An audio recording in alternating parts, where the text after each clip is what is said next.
Hi everyone, welcome back. ഇന്ന് നമ്മൾ getText എന്നുള്ള ഒരു വെബ് എലമെന്റ് കമാൻഡ് ആണ് ഡിസ്കസ് ചെയ്യാൻ വേണ്ടി പോകുന്നത്. അപ്പോൾ getText നമ്മൾ യൂസ് ചെയ്യുന്നത് നമുക്ക് ഏതെങ്കിലും ഒരു വെബ് എലമെന്റിലെ ടെക്സ്റ്റ് റിട്രീവ് ചെയ്യണമെന്നൊരു സിറ്റുവേഷൻ വരുമ്പോഴാണ്.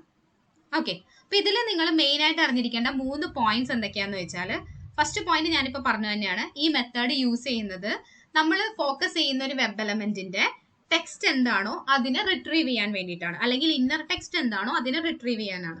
അതിപ്പോൾ ഒരു ബട്ടൺ ആയിക്കോട്ടെ, അല്ലെങ്കിൽ ഹെഡറോ ലേബലോ എന്തോ ആയിക്കോട്ടെ, അത് ഡിസ്പ്ലേ ചെയ്യുന്ന ടെക്സ്റ്റ് എന്താണോ അതിനെയാണ് റിട്രീവ് ചെയ്ത് ഈ മെത്തേഡ് നമുക്ക് തരാം.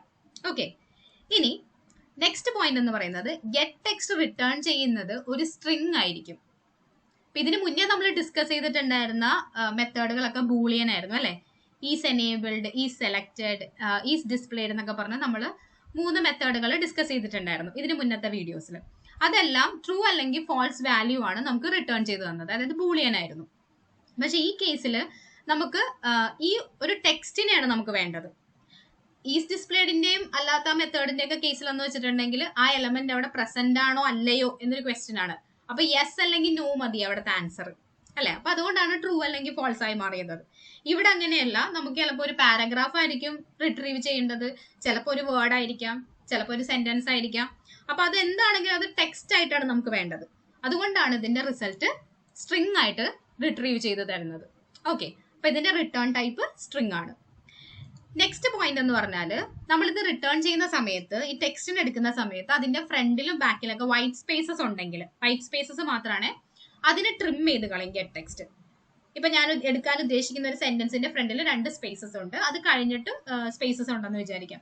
അതിനൊക്കെ ട്രിം ചെയ്തിട്ട് ആ സെന്റൻസ് മാത്രമാണ് എനിക്ക് റിട്ടേൺ ചെയ്ത് തരാം. അപ്പൊ അതിന്റെ ഇടയിലുള്ള സ്പേസസ് ഒന്നും കട്ടാവില്ല. ഓക്കെ, ഇപ്പൊ ഹലോ വേൾഡ് എന്നാണെങ്കിൽ ആ ഹലോ കഴിഞ്ഞിട്ട് ഹലോയും വേൾഡിന്റെ ഇടയിലുള്ള ആ സ്പേസ് കട്ടാവത്തൊന്നുമില്ല, അതിന്റെ ഫ്രണ്ടിലോ ബാക്കിലോ സ്പേസ് ഉണ്ടെങ്കിൽ മാത്രമേ കട്ടാവുള്ളൂ കേട്ടോ.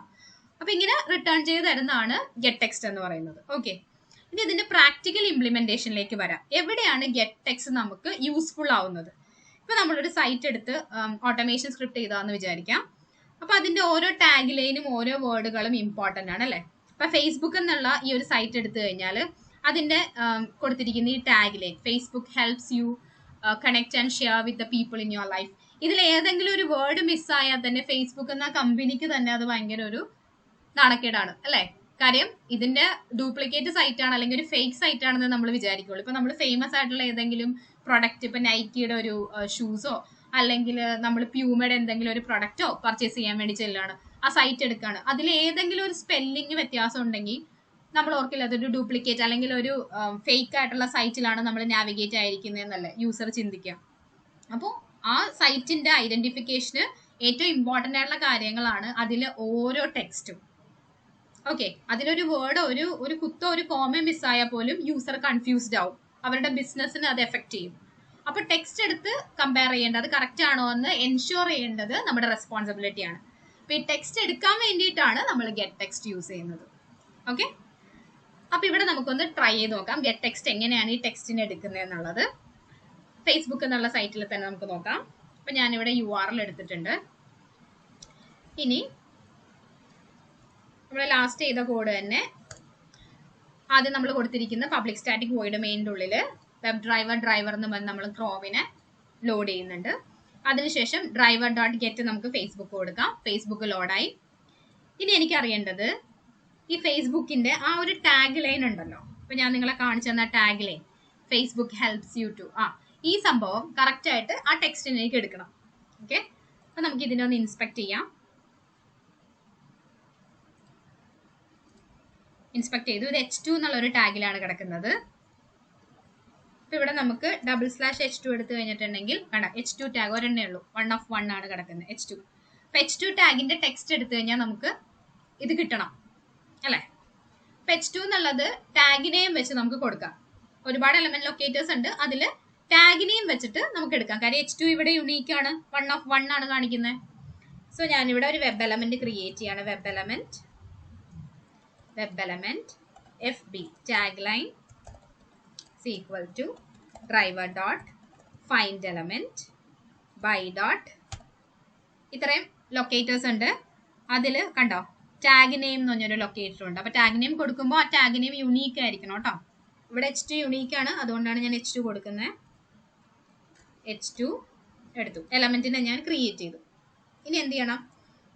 ഇനി fbTagline ഈ എലമെന്റ് ഡോട്ട് ഗെറ്റ് ടെക്സ്റ്റ് കൊടുക്കാം. Get text. ഓക്കെ. ഇനി നേരത്തെ നമ്മൾ ലാസ്റ്റ് വീഡിയോസിലൊക്കെ പറഞ്ഞ പോലെ ഇതിന്റെ ഔട്ട്പുട്ട് കാണണമെങ്കിൽ ഒരു സിസ് ഔട്ടും കൂടി കൊടുക്കണം, എന്നാലേ നമുക്ക് അതിന്റെ ഔട്ട്പുട്ട് കാണാൻ പറ്റുള്ളൂ. സിസ് ഔട്ടിന്റെ ഉള്ളിൽ വേണം ഇത് വരാനായിട്ട്. അപ്പൊ ബ്രാക്കറ്റ് ഞാൻ ഓപ്പൺ ചെയ്തിട്ട് ഇവിടെ കൊണ്ടൊന്ന് ക്ലോസ് ചെയ്യട്ടെ. അപ്പൊ നമ്മുടെ fbTagline.getText എന്നുള്ളത് സിസ് ഔട്ടിന്റെ ബ്രാക്കറ്റിനുള്ളിലായിരിക്കണം. ഓക്കെ. ഇനി നമുക്കൊന്ന് എക്സിക്യൂട്ട് ചെയ്ത് നോക്കാം.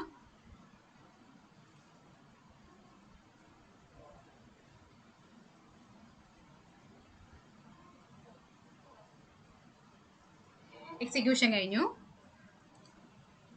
കൺസോളിൽ വന്നു കഴിഞ്ഞാൽ നിങ്ങൾക്ക് കാണാം, കണ്ടോ ഇവിടെ ആ കറക്റ്റ് ആ ടെക്സ്റ്റിനെ റിട്രീവ് ചെയ്ത് തന്നിട്ടുണ്ട്. Facebook helps U connect and share with people in your life. Okay. അപ്പൊ ഇതിന്റെ അടുത്ത് ഇത് കറക്റ്റ് ആണോ നമുക്ക് ചെക്ക് ചെയ്ത് നോക്കാം. അതുപോലെ നമുക്ക് ഏത് എലമെന്റിന്റെയും ഇപ്പൊ നേരത്തെ ഇപ്പൊ ഇത് ഒരു h2 ടാഗിൽ കിടക്കുന്ന സംഭവമായിരുന്നു. അതല്ലാതെ ഇപ്പൊ ഈ ബട്ടൺ, ഇതിനകത്ത് കിടക്കുന്ന ഈ ബട്ടൺ ഉണ്ടല്ലോ, ബട്ടനെ ഇൻസ്പെക്ട് ചെയ്ത് നോക്കണമെങ്കിൽ ഇവിടെ ഇൻസ്പെക്ട് ചെയ്തിട്ട് കണ്ടോ അതിന്റെ ടെക്സ്റ്റിനെ നമുക്ക് എടുക്കാം. ഇപ്പൊ ഇവിടെ ബട്ടൺ എന്നുള്ളതാണ് ടാഗ് എന്ന് പറയുന്നത്. ബട്ടൺ കോമൺ ആയിരിക്കും, ബട്ടൺ ടാഗ് വളരെ കോമൺ ആയിരിക്കും. അപ്പൊ അതിന് പകരം നിങ്ങൾ വേറെ എന്തെങ്കിലും സംഭവങ്ങൾ എടുക്കുക. ഇവിടെ എനിക്ക് എടുക്കാൻ പറ്റുന്നത് നെയിം ഉണ്ട്, id ഉണ്ട്. id ചിലപ്പോൾ ഡൈനാമിക് ആവാൻ ചാൻസ് ഉണ്ട്, അല്ലെങ്കിൽ ഇങ്ങനത്തെ സൈറ്റുകളിലൊക്കെ id ഡൈനാമിക് ആയിരിക്കും. അപ്പൊ നെയിം വെച്ചിട്ട് തന്നെ നമുക്ക് പോകാൻ വേണമെങ്കിൽ നെയിം ലോഗിൻ എന്നുള്ളതാണ് ഇവിടെ യുണീക്കിൽ ഐഡന്റിഫൈ ചെയ്യാൻ പറ്റുന്നത് ഈ ഒരു കേസിൽ. അപ്പൊ ഞാൻ അടുത്തൊരു വെബ് എലമെന്റ് ക്രിയേറ്റ് ചെയ്ത് കാണിച്ചു തരാം നിങ്ങൾക്ക്. വെബ് എലമെന്റ് ലോഗിൻ ബട്ടൺ ആണ് ഞാൻ എടുക്കാൻ വേണ്ടി പോണേ. ലോഗിൻ ബട്ടൺ driver.findElement by.name ആണ് എടുക്കുന്നത്. ലോഗിൻ. ഓക്കെ. ബട്ടൺ ക്രിയേറ്റ് ചെയ്തു. ഇനി എന്ത് ചെയ്യണം? ലോഗിൻ ബട്ടന്റെ ഗെറ്റ് ടെക്സ്റ്റ് എടുക്കണം. Dot get text. നമ്മൾ ഗെറ്റ് ടെക്സ്റ്റ് അടിക്കുമ്പോൾ തന്നെ അത് വരും, കണ്ടോ T ക്യാപിറ്റൽ ആണ്. ഇനി ഇതിനെന്ത് ചെയ്യണം? ഒരു സിസ് ഔട്ടിനകത്ത് ഇടണം അല്ലേ? സിസ് ഔട്ട് കൊടുക്കുക. ബ്രാക്കറ്റ് ഇവിടെ ആയിരിക്കണം ക്ലോസ് ചെയ്യേണ്ടത് കേട്ടോ. ഇവിടെ കൊണ്ടുവന്ന് ക്ലോസ് ചെയ്യണം ബ്രാക്കറ്റ്. ഓക്കെ. ഇനി നമുക്കൊന്ന് എക്സിക്യൂട്ട് ചെയ്ത് നോക്കാം.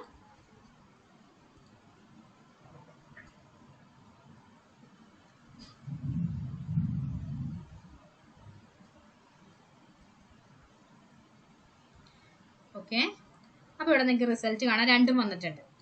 അത് h2 ടാഗ് വെച്ചിട്ട് നമ്മൾ എടുത്തിട്ടുണ്ടായിരുന്നു, അതും ആ ടെക്സ്റ്റും വന്നു. ഒരു ബട്ടന്റെ ടെക്സ്റ്റ് നമ്മൾ എടുത്തിട്ടുണ്ടായിരുന്നു, അതും വന്നു. ഓക്കെ. അപ്പൊ ഇങ്ങനെ നിങ്ങൾക്ക് ഏത് എലമെന്റിന്റെ വേണമെങ്കിലും ഗെറ്റ് ടെക്സ്റ്റ് എടുത്ത് നോക്കാം. താഴെ ഒരു ലിങ്ക് ഉണ്ട്, ഫോർഗോട്ടൺ പാസ്വേഡ്, ഇത് എടുത്ത് നോക്കാം. ക്രിയേറ്റ് ന്യൂ അക്കൗണ്ട്, ഈ ബട്ടനും എടുത്ത് നോക്കാം. ഈ ബട്ടന്റെ എങ്ങനെയാണ് എലമെന്റ് വരുന്നതെന്നുള്ളത്, ടെക്സ്റ്റ് വരുന്നതെന്നുള്ളത്. ഇത് ലിങ്ക് ആണ്, കണ്ടോ, A ആണ്. ഇവിടെ നിങ്ങൾക്ക് id ഉണ്ട്, അല്ലെങ്കിൽ ഒരു എക്സ്പാത്ത് ക്രിയേറ്റ് ചെയ്യണമെങ്കിൽ എക്സ്പാത്ത് ക്രിയേറ്റ് ചെയ്ത് വെച്ചിട്ട് അങ്ങനെ നമുക്ക് ഇതിന്റെ ടെക്സ്റ്റ് റിട്രീവ് ചെയ്യാം. അതുപോലെ ഇത് കണ്ടോ, create a page for a celebrity or brand of business. കണ്ടോ ഇതിലൊക്കെ ഒരു വേർഡോ എന്തെങ്കിലും ഒരു കാര്യം ഒന്ന് മിസ്സിംഗ് ആയി കഴിഞ്ഞിട്ടുണ്ടെങ്കിൽ നമുക്കത് പ്രശ്നമാണ്. അപ്പൊ അതുകൊണ്ട് ആ സൈറ്റിനും ആ ക്ലയന്റിനും ഒക്കെ ബുദ്ധിമുട്ടാണ്.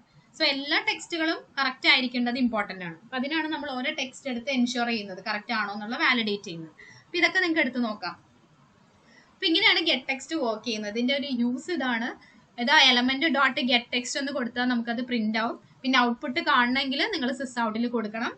ഇനി ഇതിനെ നിങ്ങൾക്ക് സേവ് ചെയ്യണമെന്ന് വിചാരിച്ചാൽ നിങ്ങൾക്ക് സിസ് ഔട്ട് ചെയ്യണ്ട, നിങ്ങൾക്ക് ഇതിനെ സേവ് ചെയ്യണമെന്നാണെങ്കിൽ അത് നിങ്ങളൊരു സ്ട്രിംഗ് വേരിയബിളിലായിരിക്കണം സേവ് ചെയ്യേണ്ടത്. String login button text, login button text ആണ് നിങ്ങൾക്ക് സേവ് ചെയ്യാനുള്ളതെങ്കിൽ ഇതിനെ സേവ് ചെയ്ത് കൊടുക്കേണ്ടതും ഒരു സ്ട്രിംഗിലായിരിക്കണം. കണ്ടോ, ഒരു സ്ട്രിംഗിലേക്ക് സേവ് ചെയ്തിട്ട് ആ സ്ട്രിംഗിന് നിങ്ങൾ പ്രിന്റ് ചെയ്താലും മതി. ഡയറക്റ്റ് ഇങ്ങനെ ചെയ്യണമെന്നില്ല. സിസ് ഔട്ട് ഡയറക്റ്റ് എടുത്ത് കൊടുക്കണം എന്നൊന്നുമില്ല. ഇപ്പൊ എപ്പോഴും എന്താ പറയാ, ഡൈനാമിക് ആയിട്ടുള്ള ടെക്സ്റ്റ് ആണെന്ന് വിചാരിക്കാം. അങ്ങനെയാണെങ്കിൽ ഒരു പേജിൽ ഒരു ടെക്സ്റ്റ് നമ്മൾ എന്തെങ്കിലും റീഫ്രഷ് ചെയ്ത് കഴിയുമ്പോൾ അതിന്റെ ടെക്സ്റ്റ് മാറുന്നുണ്ട് എന്നാണെങ്കിൽ ഒരു വേരിയബിൾ തന്നെ സേവ് ചെയ്ത് രണ്ടും നിങ്ങൾക്ക് കാണണം എന്നാണെങ്കിൽ ആ സിറ്റുവേഷനൊക്കെ ഇതിന് സേവ് ചെയ്ത് കൊടുക്കേണ്ടതും ഒരു സ്ട്രിംഗിലേക്കാണ്. സ്ട്രിംഗ് വേരിയബിൾ സേവ് ചെയ്യുക, ആ സ്ട്രിംഗ് വേരിയബിൾ നമുക്ക് പ്രിന്റ് ചെയ്യാം. ഇവിടെ നമ്മൾ ഡയറക്റ്റ് ആ web element dot get text തന്നെ പ്രിന്റ് ചെയ്തു. ഇവിടെ നമ്മൾ സേവ് ചെയ്തിട്ട് ഒരു സ്ട്രിങ്ങിലേക്ക് സേവ് ചെയ്തതിന് ശേഷം പ്രിന്റ് ചെയ്തു. അത്ര വ്യത്യാസമുള്ളൂ. സെയിം കാര്യം തന്നെയാണ്. ഒന്നും കൂടി എക്സിക്യൂട്ട് ചെയ്ത് ഔട്ട്പുട്ട് നമുക്ക് നോക്കാം.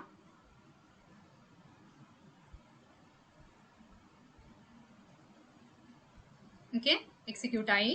കണ്ടോ? തിരിച്ച് ചെയ്യുമ്പോഴും, അതായത് നിങ്ങൾ സ്ട്രിങ്ങിലേക്ക് സേവ് ചെയ്തിട്ട് പ്രിന്റ് ചെയ്യുമ്പോഴും നമുക്ക് ലോഗിൻ വരുന്നുണ്ട് ഔട്ട്പുട്ട്. ഓക്കെ, അപ്പൊ ഇതൊന്ന് ട്രൈ ചെയ്ത് നോക്കാം. അടുത്ത വീഡിയോയിൽ കാണാം. Thank you, by.